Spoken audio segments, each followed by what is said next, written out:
आपको मैं पूछता हूँ, कई बार आप जनवरी 1 तारीख आते ही नए नए भाव उत्पन्न करते हो कि नहीं, अब इस साल में ऐसे रहना, अब इस साल से हमको ऐसे करना। कितने दिन रह पाए, यही मेरा सवाल। हर एक जनवरी 1 तारीख आए, शुभ दिन आए, जन्मदिन आए तो खास से अब अपना जीवन ऐसे सुधरना चाहिए। ना आप सुधरे ना आपकी प्रतिज्ञा सुधरी, होता है। हाँ, अब से हमको ऐसे करना चाहिए। 2 दिन चलता है वो बात, तीसरे दिन देखे तो कुत्ते के पूंछ से पाइप जैसे ही निकलता है, पूंछ क्या हो जाता है। 2 दिन पाइप लगा था, पूंछ तो सीधा हुआ ही नहीं, पाइप के कारण अंदर सीधा था। जैसे ही पाइप निकल गया, पूंछ वापस क्या हो गया महाराज।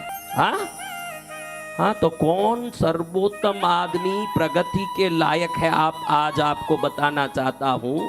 आपने एक प्रतिज्ञा कर ली छोटी चीज की भी, आप मुझे सिगरेट छोड़ना है, उसके बाद में उसको देखते ही आपके मन में वैराग्य आ जाए, इस दुनिया में आपकी सफलता को कोई नहीं रोक सकता। सफलता उसी को मिलेगी जो ली हुई प्रतिज्ञा का पालन करने की दृढ़ता रखता है। 2 दिन तक तो किया, तीसरे दिन राम राम करे, फिर बोले कि हम वहीं पड़े हैं। वो तो वहीं पड़ा रहेगा जिसका आदत भी उसके साथ पड़ा हुआ है। आदत बदल के ही दुनिया बदलने वाली है। क्या बदल के? कब आप बदलोगे महाराज? एक स्कूल में एक टीचर बच्चों को क्लास में सिखा रहा था कुछ।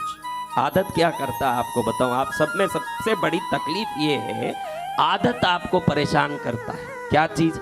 आप देखो, आप जो चीज से परेशान हो रहे हो वो आपका आदत है। क्या है?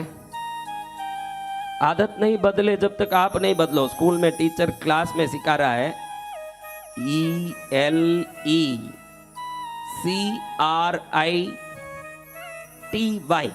क्या हुआ? इलेक्ट्रिसिटी। अब बच्चों को लिख के पूछता है ये क्या है, सब बच्चे बोले इलेक्ट्रिसिटी इलेक्ट्रिसिटी। एक बोलता है इलेक्ट्रिकिटी इलेक्ट्रिकिटी। क्या बोलता है? हाँ, क्या बोलता है?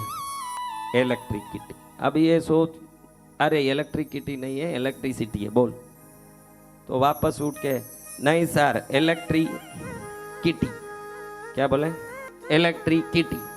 अब 20 बार समझा दिया टीचर ने, ये सुने नहीं। तो उसने बोला तेरे बाप को बुला के ला, जा मैं उसको समझाता हूँ तभी तू समझेगा।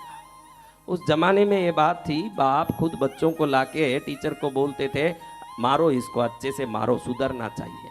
आज कोई हाथ तो लगा दें टीचर, बाप आता है लड़ने के लिए। उसको मालूम नहीं आज के बाप को कि ये टीचर वो बाप है जो तू नहीं कर सकता, वो करके तेरे बच्चे को सुधार रहा है। ये आज के बापों को मालूम नहीं है मेरे बच्चे पर हाथ ही नहीं लगना चाहिए। जिस बच्चे पर किसी का हाथ नहीं लगे वो अछूता होकर के पड़ा रहता है जिंदगी में। और 4 हाथ लग गया तो सोने पर जितना मार पड़ता है वो इतना ही बारीक गहना बनता है।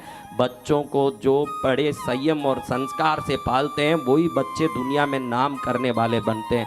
लाड से ये मीठा बन सकता है, शुगर फैक्ट्री जैसे बन सकता है, लेकिन बिगड़ेगा मिठाई से। लेकिन जो खरास है उन बच्चों को सोना बन के निखरने के लिए शक्ति दे देगा। बच्चों में थोड़ी कड़काई भी होनी चाहिए, ऐसे मैं मानता हूँ कि थोड़ा कड़काई हो बच्चों के लिए, वो बच्चे होनहार। मेरे बच्चे को कोई हाथ लगा दिया तो देखूं वो बच्चा पोला है। क्या है कि नहीं? अब बच्चे को टीचर ने क्या बोला, बताओ क्या बोला? हाँ? हाँ?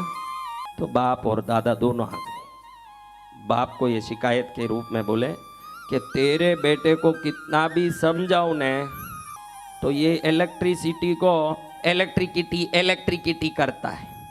तो बाप बोला छोड़ो साहब, ये इसमें कैपेसिटी नहीं है। हाँ, इसमें कैपेसिटी नहीं है। ला है कैपेसिटी है रे, कैपेसिटी नहीं।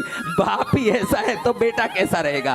तो दादा पास में खड़ के बोले साहब ये सब आप अलग से बुला के बोलना चाहिए, इसका पब्लिसिटी नहीं करना चाहिए आपको। हाँ, इसका पब्लिसिटी क्या करते हो? दादा पब्लिसिटी को पब्लिसिटी बोले और बाप कैपेसिटी को कैपेसिटी बोले तो पोता तो फिर क्या बोलेगा इलेक्ट्रिसिटी को? आप समझिए क्या बोलेगा, क्या बोलेगा?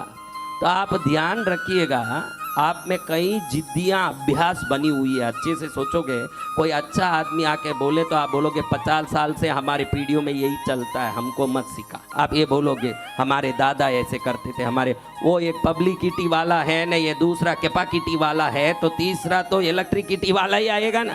तो आपका बाप कोई भगवान नहीं है, आपके लिए भगवान होगा, लेकिन हर बाप दादा में शास्त्र का ज्ञान होना जरूरी नहीं। मैं घड़ी घड़ी ये बोलता हूँ, अगर कई गलती दिखती है तो उसको सुधारने की भी मन में तुरंत दृढ़ता रखो कि ये गलती अनेकों पीढ़ियों से हमारे घर में चली है, अब ये गलती नहीं चलनी चाहिए। गलती सुधार ही मनुष्य की उन्नति का पहला सीढ़ी है, अगर नहीं है तो नहीं है। मेरा बाप कर दिया इसलिए मैं करूंगा ही। तेरा बाप कोई विष्णु का अवतार नहीं, वो 10 अवतार ही है, 9 हो गए ना, एक अलग होगा। तेरा बाप कहाँ से आएगा?